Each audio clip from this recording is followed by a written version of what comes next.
DJ Amit Raj.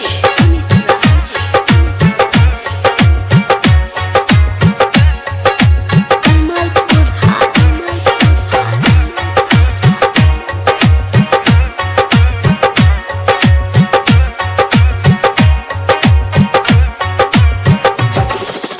Mixed by Aditya Recording Studio, Gopalganj.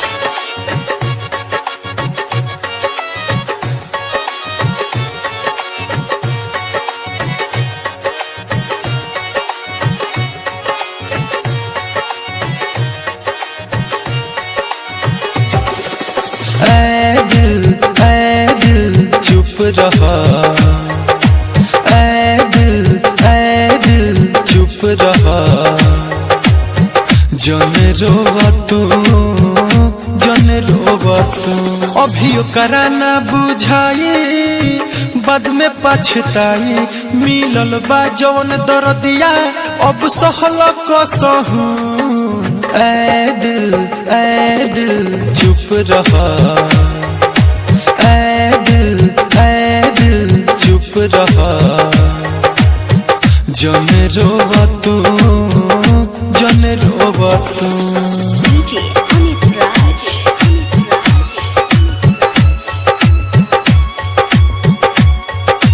Kamalpur Hat.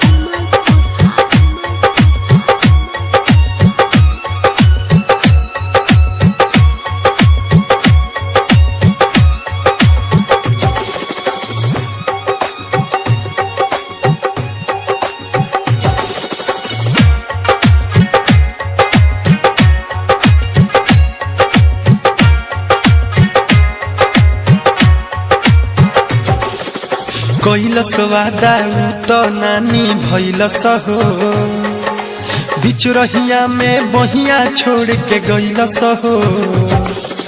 कैसन मोड़ पे जिंदगी लियलस हो, छोड़ के हमके दोसर के बहिया धैलस हो। जब दिलव करो दुखाई, बाद में पछताई। मिलल बा जवन दर्दिया, अब सहल कसहू। ऐ दिल चुप रहा, ऐ दिल चुप रहा। जन रोवा तू, जन रोवा तू।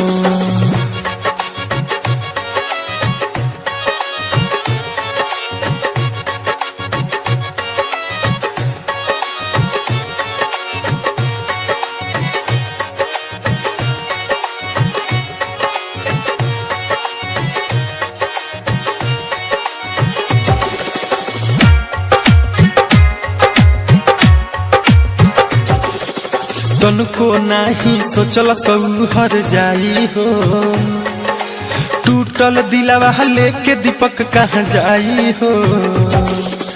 बिया रोवले हो हंसे ना पाई हो, भूल न पाई कैल कर बेवफाई हो।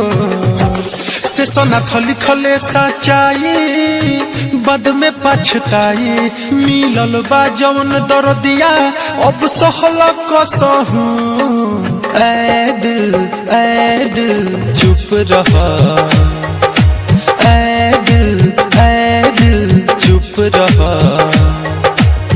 जन रोवा तू, जन रोवा तू। अभी ओकरा ना बुझाई, बाद में पछताई। मिलल बा जवन दर्दिया, अब सहल कसहू। ऐ दिल चुप रहा, ऐ दिल चुप रहा। जन रोवा तू, जन रोवा तू।